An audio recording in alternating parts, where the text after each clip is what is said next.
Ok, el tema de hoy es sobre conceptos básicos de la física, que corresponde a la sesión número 4 del curso de Ciencias Naturales.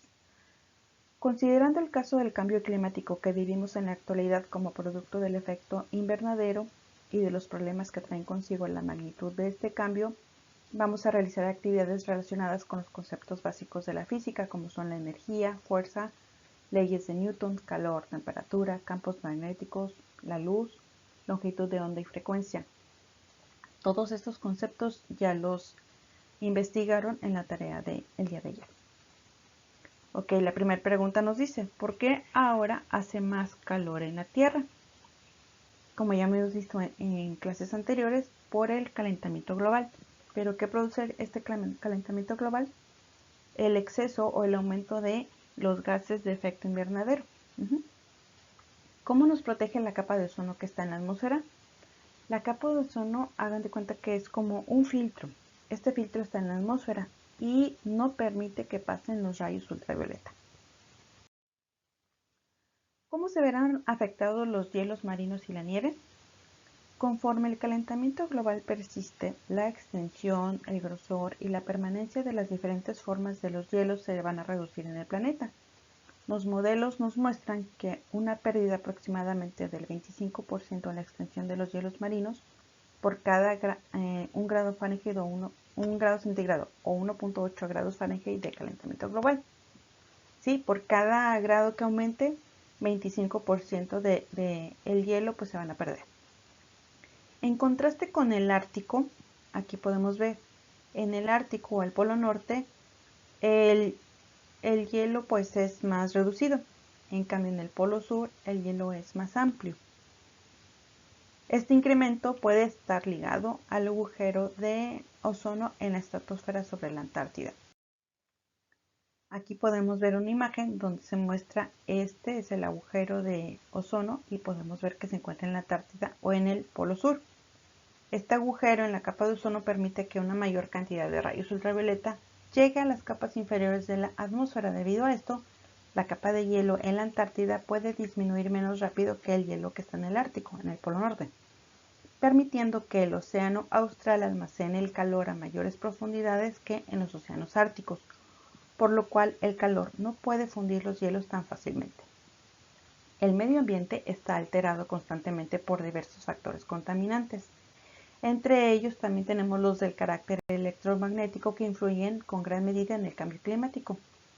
Ahora, la radiación electromagnética es una combinación de campos eléctricos y magnéticos oscilantes que se propagan transportando energía. Las personas y muchos otros seres vivos somos capaces de ver radiaciones electromagnéticas dentro de un estrecho rango de frecuencias que llamamos espectro visible. Aquí tenemos la imagen del espectro electromagnético. Las unidades son en metros y lo que se mide en longitud de onda. Aquí tenemos la longitud de onda. Esta sería la frecuencia. Aquí es menor frecuencia, mayor frecuencia. Y como podemos ver, tenemos desde los rayos gamma, que están desde el 10-13 metros. Pasamos por los rayos X, los rayos ultravioleta. Aquí nada más tenemos lo que es el espectro visible, es muy estrecho, de 10⁻⁴ a 10⁻⁵ más o menos metros. Dentro de esto se está midiendo en nanómetros. Desde los 400 nanómetros hasta los 700 nanómetros pasa todo el espectro visible, que nosotros conocemos como el arco iris, los colores del arco iris. Después nos pasamos a los infrarrojos. Después tenemos los microondas, el radar y las ondas de radio. Contestamos las siguientes preguntas. Número 1. ¿Qué consecuencias para la salud de las personas genera la destrucción de la capa de ozono? ¿Qué pasa cuando nos exponemos a los rayos ultravioleta? Por ejemplo, ahorita ya nos recomiendan que utilicemos alguna crema bloqueador solar para los rayos ultravioleta.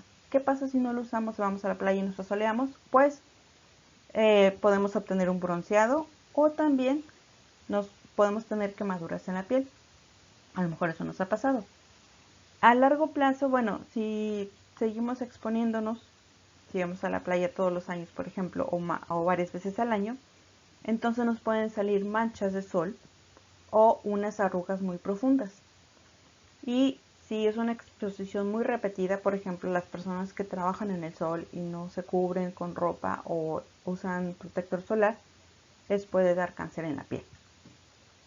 Siguiente pregunta número 2 dice, ¿cuál es la energía causante del derretimiento de los hielos marinos? Fíjense que aquí, obviamente, ¿qué derrite los hielos marinos? Pues el calentamiento global, pero me está preguntando cuál es la energía.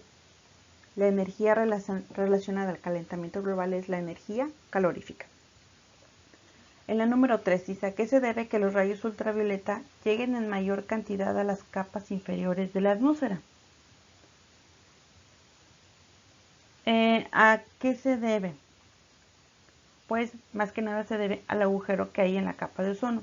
¿Y qué es lo que causó este agujero en la capa de ozono? Pues los gases contaminantes. La número 4. ¿A qué se debe que tenemos diferentes colores? ¿Por qué tenemos diferentes colores en el espectro visible? Pues porque poseen diferente longitud de onda o frecuencia. De acuerdo al esquema del espectro electromagnético, ¿qué radiación se encuentra en la región 10 a menos 7 metros de longitud de onda? Entonces nos vamos acá al esquema, dice 10 menos 7, entonces la radiación es la ultravioleta. En su cuadernillo viene un crucigrama, lo van a resolver. Recuerden que las líneas acostaditas, como así le llaman a veces, son las horizontales. Entonces, en horizontales tenemos el 2, 3, 6, 7, 8, 9. Y en las verticales solamente vamos a tener la 1, la 4 y la 5. Eso lo van a hacer en su cuaderno y me mandan la evidencia. Ok, repasamos lo que es el efecto invernadero. Quiere decir que la radiación solar llega hasta la Tierra, pasa por la atmósfera y entonces las superficies blancas son las que van a reflejar esta radiación y se va a regresar al espacio. ¿Qué superficies blancas podemos tener aquí en la Tierra? Pues podemos tener nubes o la nieve. Entonces, entre menos superficies blancas tenemos, pues obviamente, y si tenemos aumento de gases de efecto invernadero, recordemos que la radiación se absorbe, la radiación es absorbida, y esto provoca que se caliente y obviamente que pues haya un aumento de la temperatura. Esto provoca el derretimiento de los glaciares que presenciamos hoy en la Antártida. Recuerden que la Antártida está acá.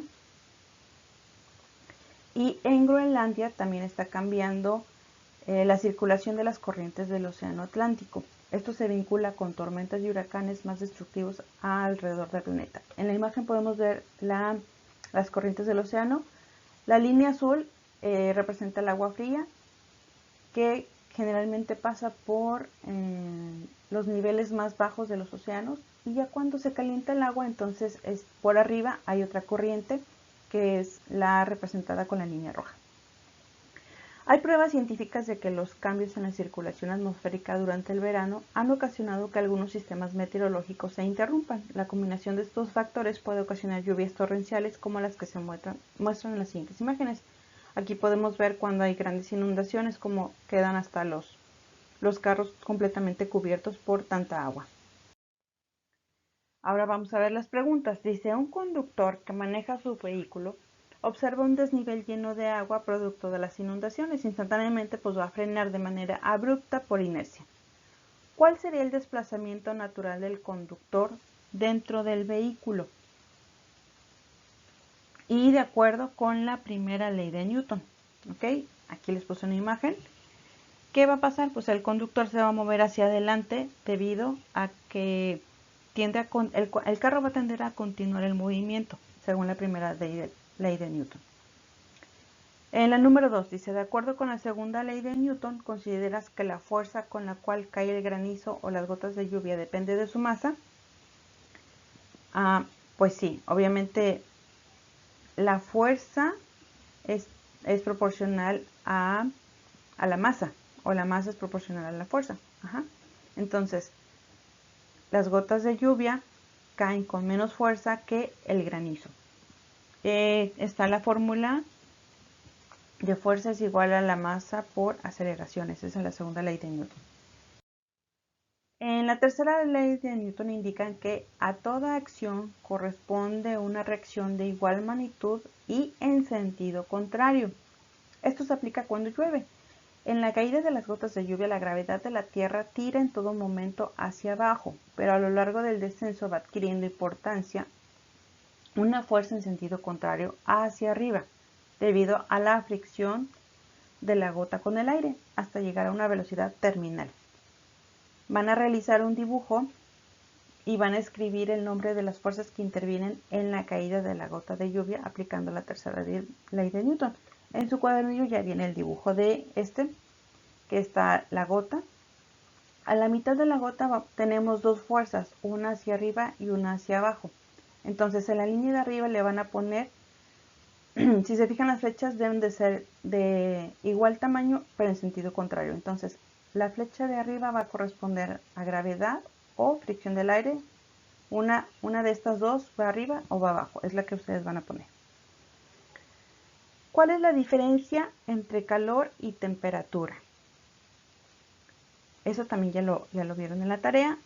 La temperatura que más que nada representa la medida, ¿sí? Es lo que se puede medir, la escala de la medida. Entonces tenemos que un termómetro mide temperatura y me lo puedo dar en grados centígrados, grados Fahrenheit o grados Kelvin. En cambio el calor, las unidades serían en calorías o joule y lo va a medir un calorímetro, no un termómetro. ¿Okay? Aquí tenemos, que también lo tienen en la página 253 de la guía de estudio que les encargué de tarea, tenemos los conceptos. Temperatura, ¿qué es temperatura? Una magnitud que mide el calor que un cuerpo posee. ¿Y qué es calor? Pues es una manifestación en forma de energía debido a un aumento de temperatura que procede de la transformación de otras energías. La transferencia de energía pasa de un cuerpo que tiene mayor temperatura a uno de menor temperatura. Por ejemplo, cuando hace frío, si tenemos una taza de café o chocolate caliente y nosotros tenemos las manos frías, a la hora que tomamos la taza, pues obviamente se nos calientan las manos, ¿verdad? Eso sería en tiempo de frío. Ahorita, por ejemplo, en tiempo de calor, si tenemos un vaso de agua fría y nosotros pues tenemos calor, obviamente nuestro cuerpo está caliente y lo ponemos en nuestras manos, el calor de nuestro cuerpo pasa al vaso y del vaso pasa al agua, ¿sí? Si el agua está fría y lo tenemos ahí, no la tomamos y la mantenemos en las manos, pues se va a calentar el agua, ¿verdad? Entonces, esa sería la transferencia de energía. Pasa de un cuerpo que tiene mayor temperatura a uno de menor temperatura.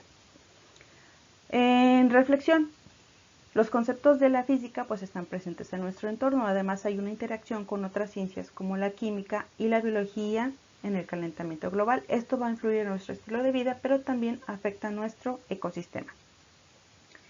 Como tarea,